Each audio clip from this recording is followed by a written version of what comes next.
2022, il y a eu la chance de vivre ce que plusieurs jeunes de 10, 11, 12 et moins et plus vivraient d'avoir comme chance, c'est de se faire nommer par les Blue Jays de Toronto pour être repêché dans les ligues majeures. Jérémy Pilon, à l'âge de 16 ans, a eu cette chance-là. Et maintenant, il évolue avec le programme de l'Académie de baseball Canada. Il a officialisé en 2022 sa présence avec le Collège de l'Alabama dans les prochaines années. On a Jérémy Pilon aujourd'hui au Monticule. Salut, Jay. Bonjour, comment ça va? Ça va toujours très bien. Très content d'avoir cette expérience-là avec toi, de découvrir ton parcours. Ma première question est assez simple. Le baseball a commencé où dans ta vie?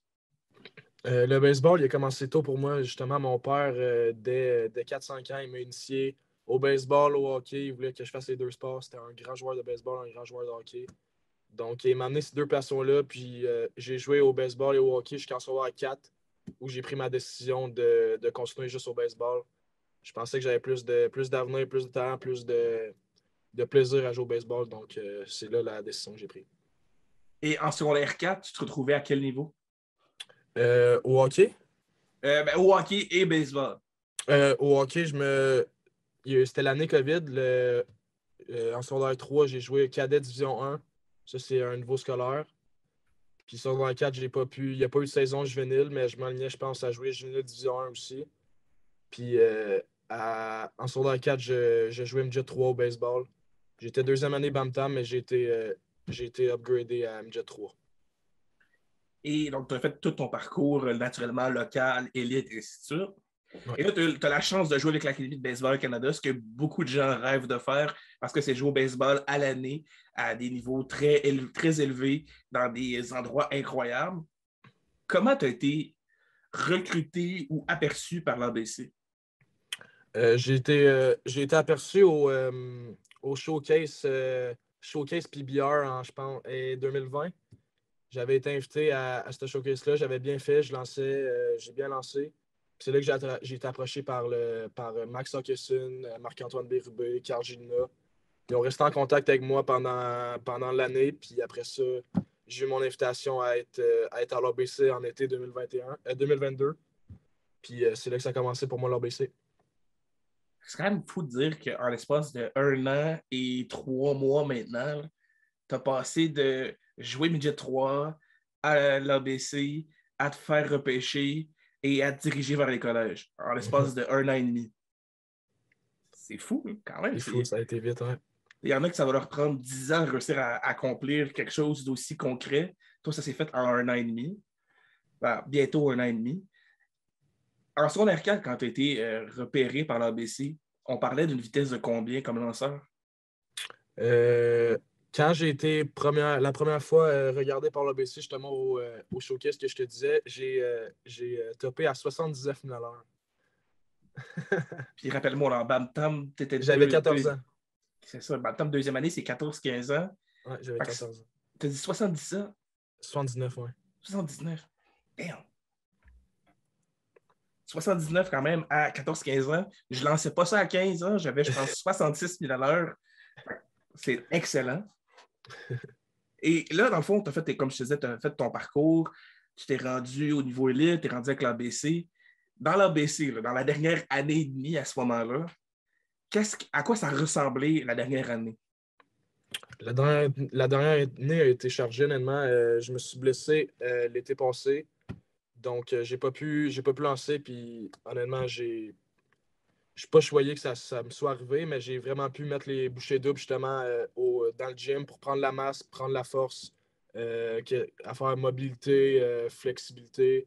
Ça m'a vraiment aidé justement pour être un meilleur lanceur. Aussi, mentalement, je me suis amélioré. J'ai parlé beaucoup avec Marc-Antoine, Carl, qui ont passé justement par des niveaux professionnels, qui ont joué du gros baseball. Fait que ça m'a vraiment aidé la dernière année, malgré que j'ai été blessé. Est-ce qu'on parlait d'une blessure au bas du corps, au haut du corps? Je ne sais pas si tu peux la mentionner aussi, Ouais, dépendamment. je me suis blessé au coude cet été. Avant mon Naturellement, repêchage. C'était au coude, ouais. j'ose croire que c'est le coude lanceur. Ouais, coude gauche. OK, des fois, tu sais. On parlait d'une blessure, d'une opération, juste d'une petite entorse. Non, c'était mon heure ulnaire qui était jammé par mes muscles qui étaient trop gros, trop enflés, justement, de l'inflammation. Mon avant-bras était trop taille, puis ça faisait que mon nerf il était jammé. Puis il fallait juste du repos. Je faisais de la physio une fois semaine. Retour progressif, puis maintenant, tout est beau, puis je suis content de relancer sans douleur. C'est sûr, là, définitivement, là, parce que surtout qu'avec l'ABC, vous lancez quand même sur une base régulière. Bon, c'est un petit peu normal que ton coude ait eu un moment donné, il t'a dit là, c'est assez, il faut une pause, il faut une préparation pour être sûr d'être en bon état. Tu as joué avec Team Canada quand même à quelques reprises là, dans des camps différents. Comment tu t'es fait recruter pour jouer avec Team Canada? Honnêtement, c'était après après mon été U16 où que j'ai vraiment bien performé avec l'ABC. C'est drôle, j'étais en train de jouer au golf avec un de mes amis. Puis il y a juste Max Hawkinson, mon coach 16, qui m'a texté. Il m'a dit: tu vas peut-être avoir un appel bientôt de Greg Hamilton, coach de l'équipe junior nationale. Honnêtement, je savais même pas que ça existait, Baseball Canada U18 à ce moment-là. Puis là, j'étais dans ce cinquième trou. Je venais de faire une belle drive, puis j'ai eu un appel. Fait que justement, c'était le coach de l'équipe Canada qui me disait que j'étais invité au prochain camp qui était en octobre. Puis c'est là que ça a commencé. C'est quand même hot. En fait, tu fais une bonne drive sur le trou numéro 5, tout va bien. Tu es rendu au green, tu reçois un appel. Mon homme, tu t'en viens jouer pour l'équipe Canada. Ben oui. Belle journée de golf, une bonne nouvelle, c'est toujours le fun. Vraiment. Et dans le fond, on a eu le camp en octobre, c'est ce qui veut dire octobre qui vient de passer. J'avais 15 ans, ça fait 2 ans, je pense. OK, ça fait 2 ans, donc Ouais. on est en 2021. Exact. Qu'est-ce qui s'est passé à partir de là? Parce que là, naturellement, tu vas au camp. Peut-être dernièrement, là, dans la dernière année, il y a eu un tournoi, je pense que c'est le Mondial Junior qu'il y a eu au baseball. Ouais. Probablement, tu as-tu participé? Là, j'ai un trou de mémoire à savoir Non, si... non, j'étais blessé justement pendant cet événement. OK, c'était à cela que tu étais blessé. Exact. Ben, à partir de ce camp-là, est-ce que c'était plus une série de plusieurs camps juste pour développer l'équipe? Est-ce que tu as eu la chance de participer à certains tournois? Oui, exact. C'était plus développement justement pour les Jeux du monde qui était cet été. Mais par exemple, je pense que c'était à cause de la COVID, les jeux étaient cancellés cette année-là. Donc, on a joué une Friendship Series, ça s'appelait. C'était contre équipe USA. On était en Floride pendant 7 jours. On a joué 7 games, je pense. J'ai affronté des gars comme Drew Jones, Tamar Johnson, Elijah Green, Jackson Holliday, le premier choix au repêchage l'année passée. Donc, c'était une belle expérience. À 15 ans, c'était intimidant un peu, mais justement, ça a fait comme qui j'étais aujourd'hui. Puis, je suis vraiment choyé d'avoir été là. Puis est-ce que ça, c'est des gars que tu as réussi à garder peut-être un contact avec eux ou c'était simplement l'affrontement que tu as eu au bâton avec eux? C'était simplement l'affrontement. Je ne leur ai pas parlé. On ne sait jamais, c'est tout le temps un bon brag à dire que tu as Ah, exact. le numéro de téléphone du gars qui a été repêché premier. C'est toujours le fun. Il y a eu ces camps-là qui se sont suivis. Est-ce que tu as eu la chance de faire un événement majeur avec l'équipe Canada ou... Non, malheureusement, quand je me suis blessé, justement, ça s'emmenait les Jeux du monde et les qualifications pour les prochains Jeux du monde. Donc, j'ai raté ces 2 occasions-là. Mais j'ai fait des beaux camps J'ai fait des beaux camps quand même en Floride, en République dominicaine, où on affrontait des équipes professionnelles aussi. Donc, honnêtement, c'est des belles expériences quand même, malgré que j'ai raté le gros tournoi. Tu as peut-être une petite anecdote par rapport à une de ces affrontements-là avec des équipes professionnelles dans tes voyages avec Équipe Canada? Je te dirais en République, c'est quand même drôle parce que on a 2-3 Québécois, puis veut pas, eux, ils comprennent pas le français, que justement, on parlait du banc, c'est des petites affaires comme, exemple, tu es au deuxième but, tu dis genre, la rapide s'en vient, ils peuvent pas comprendre. C'est des affaires drôles, justement, que tu peux faire quand tu es à un pays étranger. Là. Naturellement, qui comprend le français? Personne. Exact. Même les joueurs anglais, Team Canada, ils ne comprennent pas le français, donc imagine les républicains. C'est sûr que c'est plus difficile dans ces temps-là là, de réussir à comprendre le français. Donc, là, à travers ça, tu as fait Équipe Canada, tu as joué au Midget 3, tu joué avec l'ABC présentement. On va revenir avec l'ABC tantôt, c'est sûr. Mais là, je veux parler d'un moment qui est tout le temps marquant là, avec tout le temps, comme si tout le monde vivait ça. Quand tu le vis, c'est quand même un moment qui va te marquer pour le restant de tes jours. Tu fais partie du peu de pourcentage qui ont eu la chance d'entendre leur nom être nommé par une équipe professionnelle pour être repêché. Fais-nous passer à travers cette expérience-là. Le processus a commencé tard pour moi cette année-là du repêchage. C'était 2 mois avant le repêchage. J'ai commencé à avoir des contacts justement avec certaines équipes. Puis c'était rendu au 3e jour du repêchage. Ça, c'est les rondes 10 à 20. J'ai eu un texto de Jasmin Roy, le recruteur du Québec pour les Blue Jays. Il m'a juste mentionné regarde ton ordinateur. Puis moi, j'avais amené de la famille, des amis justement au repêchage parce que je pensais me faire repêcher. Puis j'avais juste montré ça à un de mes amis. Fait que, il y avait juste lui qui s'attendait un peu. Puis en 12e ronde, moi et mon ami, on s'en doutait un peu, mais j'ai été repêché par les Blue Jays. Puis c'était l'euphorie à la maison. C'était un moment magique que j'oublierai jamais, c'est sûr. Ouais. Et dans ce moment-là, naturellement, on entend souvent les joueurs ou joueuses qui se font repêcher pour un niveau supérieur reçoivent souvent des textos de personnes, soit importantes médiatiques ou dans une équipe professionnelle en quelque sorte. Est-ce que toi, tu as eu certains textos je pourrais penser à Russell Martin, que tu as déjà rencontré à quelques reprises, qui aurait pu te texter pour te dire hey, félicitations pour ton repêchage? Non, j'ai pas eu de textos de grosses personnes. J'ai eu plus des textos de personnes que je connaissais, comme justement l'Académie Baseball Canada, tous les coachs m'ont tout appelé un par un pour me féliciter. Justement, c'est nice. Ça show que tu as du sport dans ton académie et que tu fais les choses bien. Ou sinon, des amis, des personnes que tu côtoies un peu. Mais ouais, ça ressemble à ça. Là. Et quel est le sentiment après de faire repêcher? Parce que là, naturellement, à chaque fois que tu vas croiser du nouveau monde, le monde te dit hey, on a vu que tu as été repêché, tu as été repêché. Comment tu te sens quand tu sors de là et tu fais damn, je suis repêché par les Blue Jays de Toronto? Mais c'est sûr que c'est nice, mais il faut que tu restes humble là-dedans. Je me suis fait dire ça justement par des coachs de l'ABC ou whatever. Il faut que tu restes humble. Il y a toujours du monde qui vont vouloir venir se coller à toi, justement parce que tu es bon ou tu le fais, whatever. Mais il faut que tu restes sain à toi, puis justement, tu te laisses pas embarquer là-dedans. Puis je pense que je fais bien ça. Je gardais le même cercle d'amis depuis que j'ai 10 ans, 9 ans. Fait que. Là, le draft passe. T'es rendu, tu décides. En fait, je sais pas si. En fait, tu vas peut-être pouvoir m'éclairer un petit peu. Le repêchage est fait. Le collège, ça, c'est arrivé avant ou après le repêchage? C'était après. Répète ça un petit peu, ça a bugué légèrement. C'était après. J'ai commit à l'Université d'Alabama après le draft, mais j'étais déjà en contact avec eux avant le repêchage. Là. Mais je n'avais OK. pas officialisé mon entente avec eux encore. OK. Et là, naturellement, tu as une décision à prendre quand tu tombes dans une situation comme ça, décider est-ce que je décide d'aller à l'école ou je décide de jouer avec les majeurs. Mhm. Comment la décision s'est prise? As-tu fait comme un classique qu'on peut voir pros and cons de je fais ça ou je fais ça?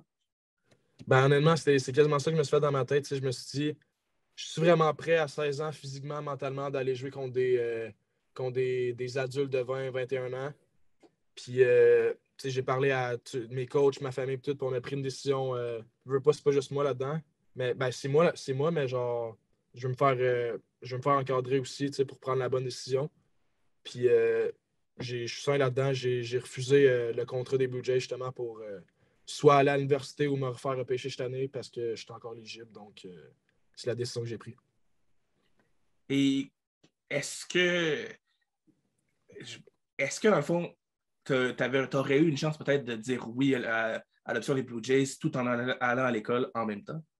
Non, c'est pas possible. C'est quand t'es professionnel, t'appartiens à l'équipe, puis le baseball, c'est ton boulot, donc tu fais juste ça. Là. OK. OK. Donc là, dans le fond, tu deviendrais éligible au prochain repêchage de 2023 qui va être au mois de juin, juillet. Ouais, le 17 juillet, ouais. OK. Puis là, tu as décidé de commit, de t'associer avec le collège de l'Alabama. Tu vas te diriger là vers quel moment exactement?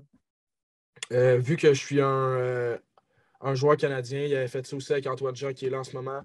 Ils veulent m'amener plutôt en août 2023 qui s'en vient pour commencer mes cours, prendre un peu d'avance, visiter le campus. Je veux pas apprendre un peu à comment vivre dans l'université. Je veux pas. Fait que, ouais. Donc, s'acclimater avec le nouvel endroit de vie que tu vas avoir en Exact. Alabama. Exact. Et avant de prendre ta décision d'aller avec l'Alabama, est-ce que tu as eu des rencontres? Comment ça s'est passé de te faire recruter par ce collège-là? Ouais, c'était à mon année U16 avec l'Académie de baseball Canada. J'avais bien fait dans nos voyages en Floride, à Atlanta. Puis il m'avait vu, je pense, sur Twitter, puis il avait lâché un texte ou un appel à mon coach 16. Le soir même, j'avais eu un appel avec eux. Puis c'est là que ça a commencé. C'était la première école qui m'ont jamais contacté. Puis ça a fini que c'est l'école que je vais, donc c'est quand même drôle. Mais depuis le début, j'ai eu une belle relation avec les coachs. Aussi, Antoine Jean, pendant ma visite, qui m'a beaucoup aidé, tu sais, savoir c'est quoi à l'école là-bas, à quoi m'attendre. Puis j'ai tombé en amour tout de suite. C'est une belle famille, puis j'ai vraiment hâte d'y aller. Est-ce que tu as certaines inquiétudes ou certaines choses que tu te dis, hey, ça, on va parler de ça, j'ai vraiment hâte de voir ça? Mes inquiétudes, je te dirais, tu sais, veux pas, tu n'as personne en français à parler, tu sais. Des fois, comme équipe Canada, tu sais pas comment dire un mot ou whatever, tu sais, tu parles à ton ami québécois. C'est plus l'anglais, mais comme j'ai parlé aussi de ça à Antoine Jean, tu sais, veux pas. Puis il m'a dit qu'il est arrivé là, il parlait pas un mot français, puis ça a super bien été, qu'après 3 4 mois, tu t'habitues. Fait que il m'a vraiment sécurisé là-dedans. Est-ce qu'il y a quelque chose en particulier qui dit ça, j'ai hâte de vivre ça?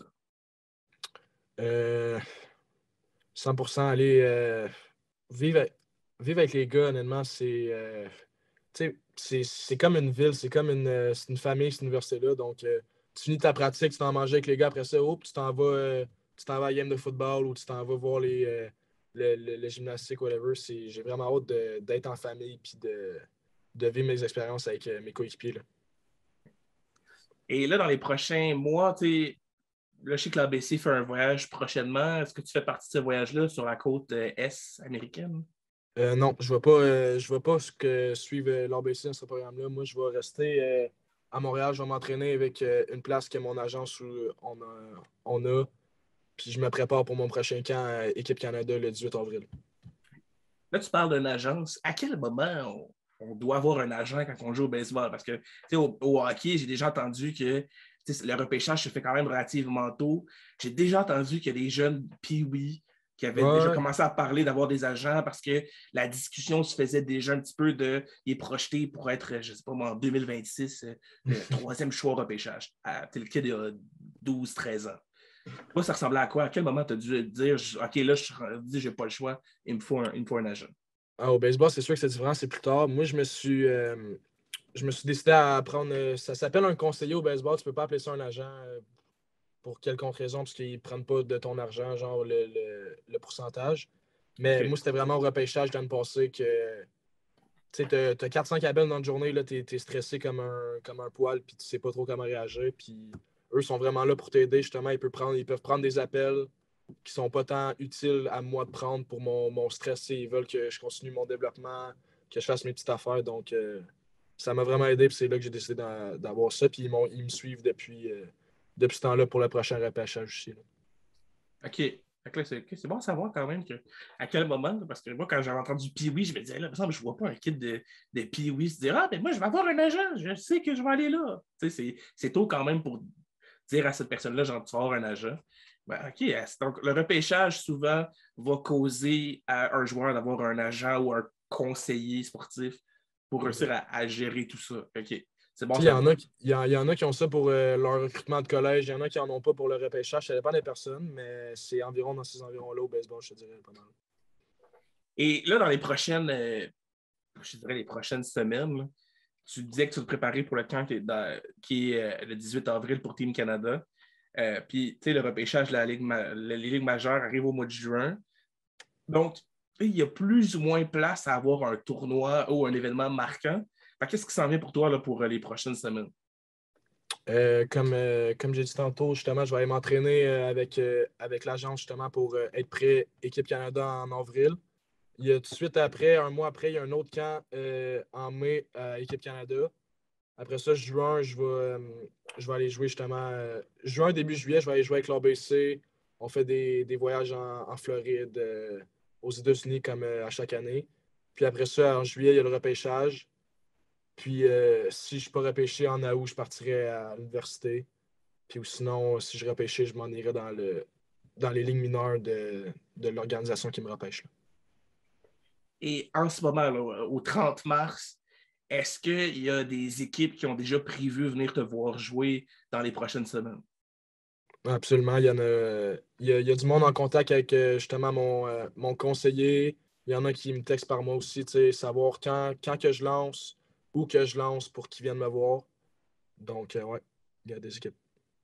Et on est-tu capable d'avoir peut-être un petit scoop de quel type d'équipe t'ont écrit jusqu'à présent? Ouais, ça, il y a les Rays de Tampa Bay qui sont en contact avec moi. Les Rangers, les Dodgers sont en contact plus avec mon conseiller. Les Blue Jays aussi, c'est sûr. Puis, ouais, ces 4 équipes-là, ils ont pas mal d'intérêt aussi. Puis, veux pas, il y a plus d'équipes aussi qui viennent comme l'équipe Canada. On a un joueur comme Miles Naylor il est un gros prospect pour le prochain draft. Fait que si, exemple, les Astros, ils viennent le voir, puis toi, tu te lances cette journée-là, ça peut bien aller, puis ils te contactent. Donc, tu sais jamais qu'est-ce qui peut arriver. Là. Et dans la première fois que tu as été contacté par une équipe, parce que moi, je te dis, si ça m'arrivait, je me faisais contacter par une équipe, exemple sur Instagram, c'est sûr, la première chose que je fais, je me mets à les stalker, à vérifier, c'est-tu vraiment eux? Je me fais savoir. Là. Comment tu as vécu ça la première fois que ça t'est arrivé? Moi, c'était Jasmin Roy. On le voyait souvent trotter dans les parages à l'ABC. On voyait son polo Blue Jays. On le sait c'est qui. Puis il m'a texté une fois pour justement me rencontrer à une place à Montréal avec les trois recruteurs des Blue Jays. On a parlé pendant 1 heure de temps. Ils veulent savoir quel genre de personne tu es, tes parents, qu'est-ce que tu fais. Je veux pas, ils veulent donner de l'argent. S'ils veulent te repêcher, il faut qu'ils te donnent de l'argent. Puis ils veulent pas donner de l'argent à une mauvaise personne en tant que telle. Donc, ouais, c'était la première fois que j'ai eu un texte par une équipe professionnelle. Puis c'est un texto téléphone ou c'est un texto Instagram? C'était un texto message. Il a trouvé mon numéro de téléphone puis il m'a texté. Moi, je me pose tout le temps la question. Il me semble que tu vois le numéro, tu te dis, hein? C'est qui ça? Puis finalement, il doit sûrement écrire genre, hey, salut, c'est Jasmin Roy, Blue Jays. Exact. Tu t'es posé un petit peu de questions à dire, c'est-tu vraiment lui ou c'est quelqu'un qui me fait une blague? Non, je suis pas mal sûr que c'était lui. Là. T'étais confiant? OK, OK. Ouais.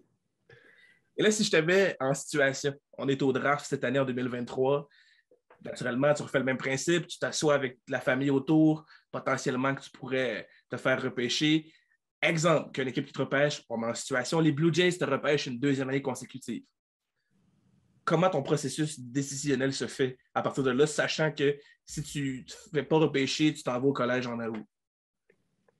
Ben, ça serait le même processus que l'année passée, honnêtement. Je pense que je me poserais les mêmes questions. T'es-tu prêt mentalement, physiquement à aller contre des adultes? Puis je pense que la réponse, honnêtement, c'est oui. Fait que j'aimerais ça, c'est sûr, si j'ai l'occasion d'aller dans le baseball professionnel au plus vite.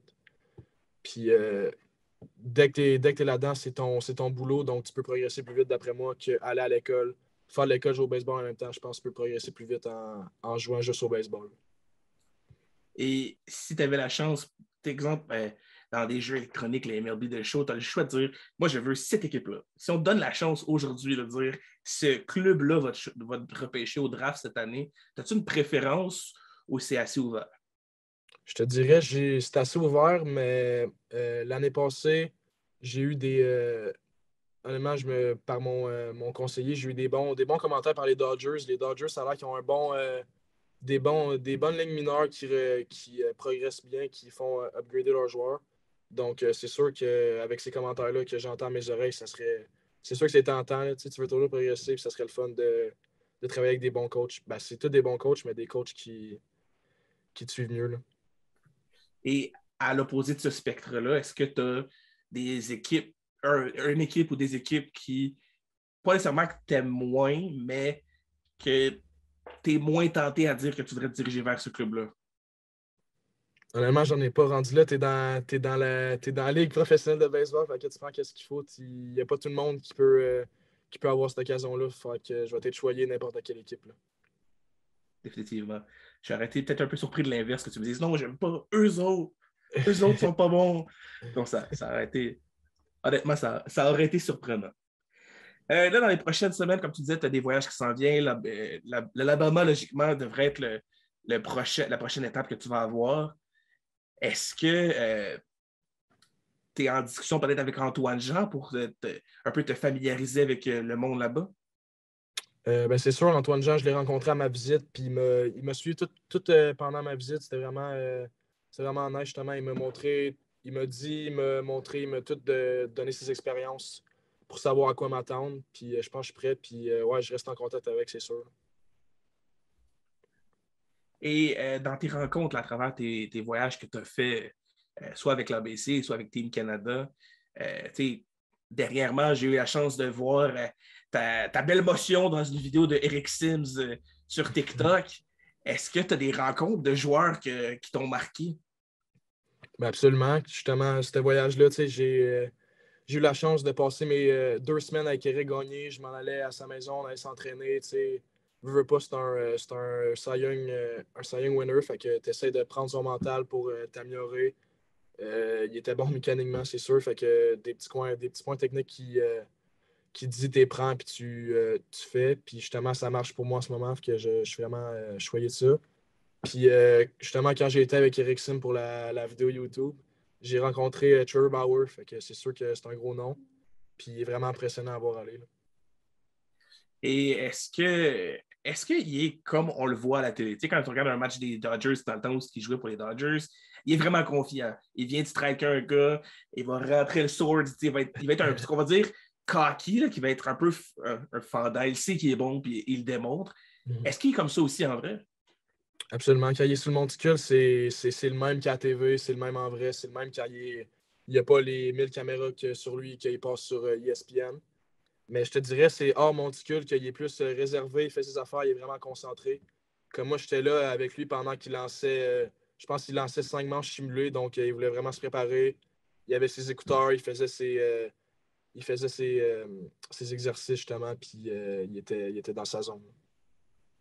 C'était peut-être une petite anecdote d'une situation qui pourrait être arrivée là, pendant ton voyage, puis que tu as passé un petit peu de temps avec Eric Sim ou Trevor Bauer. Là. On pense à lui qui a signé dernièrement avec le Japon. Surprise un petit peu, là, parce que pour certains, on s'attendait peut-être à le revoir dans les ligues majeures. Est-ce que Mhm. tu as vécu peut-être un petit quelque chose qui pourrait être intéressant de savoir? Ben, je ne vais pas te mentir, quand ça fait un mois de ça que j'étais allé, puis justement, il en parlait déjà là-bas qu'il allait sûrement signer avec le Japon, avec une équipe. Puis il voulait qu'on garde ça pour nous, que c'était un petit scoop qu'on avait. Mais ouais. Est-ce que tu as eu la chance, là, je prends vraiment un risque, as-tu eu la chance de savoir qu'est-ce qui a penché pour qu'il se rende au Japon? Non. J'étais. Ben, j'ai vu sa vidéo qui vient de sortir, puis ça fait du sens. Justement, il veut installer, il veut se faire voir un peu partout. Justement, au Japon, personne ne le connaît, c'est un nouveau début, que son petit passé, que le monde, il y a des petites rumeurs que là-bas, ils vont peut-être un peu moins le savoir, puis il veut repartir sur du neuf, puis se reprouver là-bas, là. Et là, tu disais que tu as écouté la vidéo. Est-ce qu'il a mentionné si le baseball majeur c'était terminé ou c'est potentiellement un retour dans les prochaines années? Je ne me rappelle pas, mais c'est sûr que d'après moi, c'est potentiellement un retour, là. Un bon lanceur comme ça, une équipe professionnelle ne peut pas passer par-dessus ça. Puis d'après moi, c'est sûr qu'il y a une équipe qui va lui offrir une autre chance, là. Et si on se fait un plan là, pour les prochaines années pour Jérémy Pilon, qu'est-ce que toi, tu as peut-être prévu? On s'entend qu'un plan est souvent écrit au crayon plomb, ce qui veut dire qu'on peut l'effacer puis se réajuster selon ce qui arrive. Mais dans ton idéal à toi, qu'est-ce qui s'en vient pour la prochaine année, 2 ans?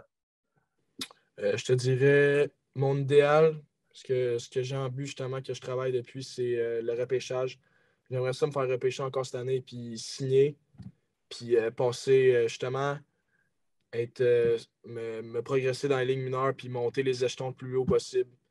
Tu sais, je te dirais, peut-être pas 2 ans dans les majeurs, mais justement, tu sais, un petit 5-6 ans, puis j'aimerais ça. C'est sûr que c'est le rêve à tout le monde d'aller jouer dans les majeurs, là, puis c'est mon rêve depuis le début, puis je vais le suivre à 100%.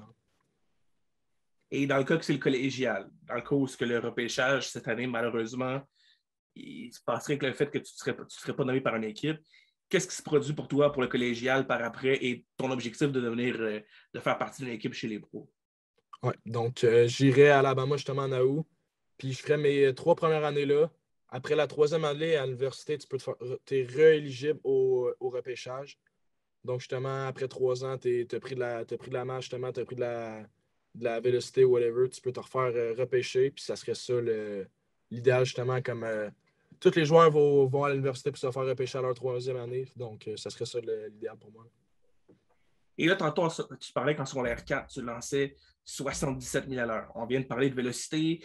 Tu as mentionné quelques fois que le travail de prendre la masse, prendre la vélocité, d'avoir du confort, d'être bien dans ça. En ce moment, là, en date du 30 mars, Jérémy Pilon est rendu à combien de mille à l'heure sur le monticule? Récemment, j'ai touché 93,8 000 à l'heure. Ouais. Quand même, tu étais à combien la fois avant que tu avais été passé au gun pour avoir la vitesse que tu lances? C'était quoi le chiffre avant le 93 que tu viens de toucher? Avant, je te dirais, exemple, on recule d'un an jour pour jour. Je te dirais, j'étais dans les environs de 88-90.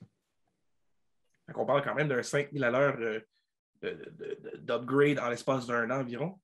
Ouais, je me suis blessé cet été, comme tu dis, puis justement, j'ai vraiment été gros sur le gym, puis flexibilité, mobilité, tout, puis je pense que ça a aidé là, sur les chiffres, c'est sûr. Et là, avant que tout le repêchage arrive, à la limite peut-être le collège se produise aussi, parle-nous un peu d'une journée, d'une ambiance avec le sport, avec l'Académie de baseball à Canada. Parce que, dernièrement, moi, j'ai vu une story pendant ton voyage en Arizona avec Eric Gagné de Marc-Antoine Bérubé qui dit Jérémy, on a un joueur qui a atteint un nouveau niveau qui se rapproche de ton record de 93. Comment toi, tu perçois ça? Puis c'est quoi l'ambiance un peu à travers ça? L'ambiance, c'est le fun, justement, à l'ABC. C'est ça que tu veux en tant que compétiteur, justement, que, tu sais, il y en a qui tout le monde s'améliore, que veut pas, ça te force à t'améliorer. C'est Anthony Deblois, justement, il a touché 92,6 000 à l'heure. Un gars comme Jacob Wallace, qui est en Arizona, il n'y a pas longtemps, il a touché 93. C'est des jeunes de 16 ans, justement, c'est vraiment beau à voir aller. Puis, anyway, tous les joueurs à l'ABC, c'est ça, ils gagnent tous des 1000 à l'heure, puis on se pousse tous à être meilleurs, c'est vraiment nice. Et une semaine comme joueur de l'ABC, ça peut ressembler à quoi? Est-ce que vous savez déjà d'avance, exemple, le mardi, vous faites des jambes, le mercredi, on lance, le vendredi, on fait un long toss? Comment ça se passe avec ça? Ouais, ben oui, à l'ABC, c'est vraiment structuré. Marc-Antoine Bérubé, il nous fait des horaires assez à coche. Honnêtement, il est passé par les mineurs des Aces, donc il sait à peu près c'est quoi un horaire du pro, puis il veut vraiment nous préparer à ces horaires-là. Donc, ouais, on se lance en ce moment environ chaque jour. On s'entraîne 3 fois par semaine. Puis, ouais. Puis la fin de semaine, qu'est-ce qui se passe? Est-ce qu'on est toujours dans l'entraînement à 100% ou on est peut-être un petit peu plus relâché? La fin de semaine, ça dépend toujours des joueurs. Comme moi, j'aime ça aller quand même au gym le samedi ou le dimanche avec mes amis aussi qui aiment ça s'entraîner. Puis, mais ça dépend toujours des joueurs. Il y en a qui ont besoin plus de repos parce qu'ils sortent d'un petit bobo. C'est libre à eux, puis Beru est vraiment il est correct avec ça. Là. Et l'ambiance, justement, avec Marc-Antoine Bérubé, qui, pour ceux qui ne le connaissent pas, puis comme tu as mentionné tantôt, il a joué dans les ligues mineures des Aces d'Oakland. C'est quand même un gars renommé au baseball au niveau du Québec. Donc, il est quand même assez connu, il a du bagage. Et je pense qu'il est à l'école encore en ce moment. Je ne sais pas s'il a terminé. Tu vas pouvoir m'en dire plus à propos de ça. Comment c'est l'ambiance avec lui pour juste les cours, les connaissances, sa présence avec l'ABC? Ouais, justement, il a fini son bac, je pense, en physiothérapie l'année passée. Donc, en ce moment, il est à 100% avec nous à l'ABC, puis il travaille comme un fou pour nous faire des belles horaires, pour nous avoir des belles places à nous entraîner sans Claude Rébiard, que ce soit, on est allé faire une petite tournée en fin de semaine, une fin de semaine à Québec au Dôme, justement, pour jouer des games simulés. Il est vraiment sa tâche pour ça, pour nous donner la meilleure expérience pour nous progresser. Puis c'est vraiment nice.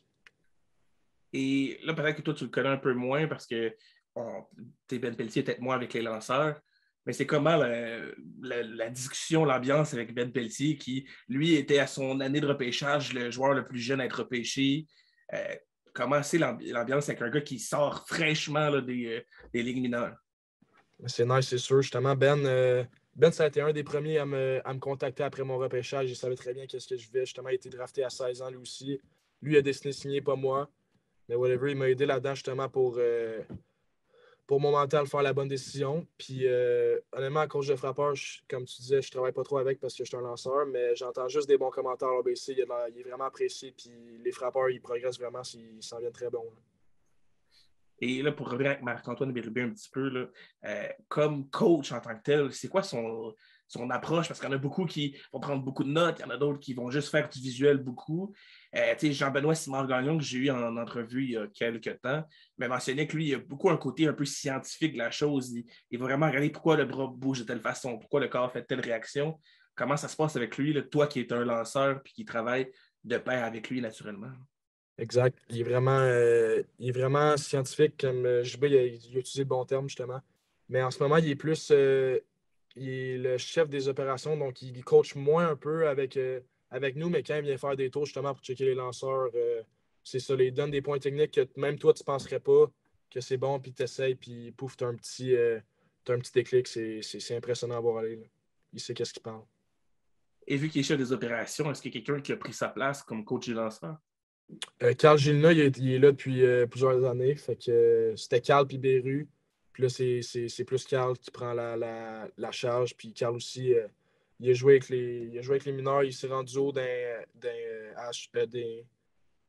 les Angels. Puis justement, il a joué avec les Capitals. C'est un gros nom. Puis excellent coach. Je l'adore pour vrai. Tous les lanceurs aussi l'adorent. On a juste des bons mots pour lui. Puis c'est pas pour rien que les lanceurs ont fait juste gagner de la vélocité en ce moment. C'est vraiment crédit à lui. Là. C'est fou parce que, Carl, dernièrement, il coachait avec les Diamants de Québec, avec la Ligue de baseball junior élite du Québec, naturellement. Puis, ce que tu me dis là, j'ai pas de la misère à le croire parce que juste le voir sur le terrain quand les Diamants venaient jouer à Jonquière, il venait quand même régulièrement vu que c'est assez près. Tu le sens qu'il est présent avec les gars puis il connaît le cheminement qu'il a à faire parce qu'il a sûrement fait partie des joueurs qui portaient un chandail des Diamants, qui a fait le processus pour se rendre là. Fait que j'ai pas de misère à croire là, ce que tu me dis là, qu'il y a vraiment une bonne évolution pour les joueurs qui veulent augmenter, qui veulent avoir de la vitesse, puis qui veulent aussi performer plus loin. Là. Ça, c'est sûr, aucune difficulté à croire ça. Définitivement que je vais vouloir avoir Bérubé un jour en podcast, parce que je t'écoute m'en parler, puis j'ai écouté JB m'en parler, puis honnêtement, là, tu le sens qu'il sait ce qu'il dit, puis sait ce qu'il fait. Pour terminer, parce que je ne vais pas prendre non plus toute ta soirée, là, naturellement, c'est sûr qu'on va avoir la chance de se revoir, mais si je te donne la chance d'affronter n'importe quel frappeur présentement, qu'il soit décédé, qu'il soit vivant ou qu'il soit retraité, qui tu choisis? On te met sur le monticule en ce moment puis tu affrontes ce gars-là pour une présence complète. Je te dirais, comme j'ai été en Arizona justement avec Eric Gagné, puis il me parlait de ses histoires, puis dans le temps, justement, il affrontait Barry Bonds, puis ça m'a donné le goût d'affronter justement Barry Bonds, c'est savoir voir c'est quoi le voir dans la boxe. Puis ouais, ça serait vraiment. J'aimerais ça serait magique, c'est sûr. Et si je te donne la chance de faire un top 3 de 3 joueurs que tu devrais affronter, là, on mettrait Barry Bonds dans une de ces cases-là. Qui d'autre tu choisis? Ouais, j'irais avec des joueurs actifs, justement, des gars comme Shohei Ohtani, Mike Trout, puis Aaron Judge, je te dirais, ce serait mes 3 gars que j'aimerais s'affronter. C'est les frappeurs qui font allumer les foules de nos temps. Ouais. Ben, merci, Jérémy Pilon, d'être venu au podcast Le Monticule. Définitivement, on va te suivre dans les prochaines semaines là, pour voir ton évolution, surtout avec le camp Team Canada qui s'en vient le 18 avril prochain. Ça a été un plaisir de jaser avec toi, man. J'espère que tu vas te faire repêcher au prochain redraft. Définitivement, je vais suivre ça, là, voir si on va pouvoir voir ton nom apparaître à côté d'un des équipes. Qui sait, peut-être que les Blue Jays vont faire un 2-en-2 une deuxième année et vont te repêcher une deuxième fois. C'est ma prédiction. Ça va être mis sur Internet maintenant. Si ça arrive, je le dis, je l'ai collé d'avance. Pour les gens qui ne sont pas abonnés, qui ne me suivent pas encore, c'est le temps de le faire. On a atteint aujourd'hui 100 followers sur Facebook. On est à 89 sur Instagram. On approche le 100 écoutes sur Spotify. Ça avance, ça grossit. Donc, définitivement, dans une couple de mois, on va avoir Jay Pilon pour parler là, de où il est rendu, si on est dans les ligues majeures, si on est avec les collèges, avec l'Alabama. On va suivre tout ensemble. Donc, si vous n'êtes pas abonné, on s'abonne, on partage, on aime, on veut de la visibilité, on veut que ça grossisse. Puis on se revoit prochainement pour un autre épisode du Monticule.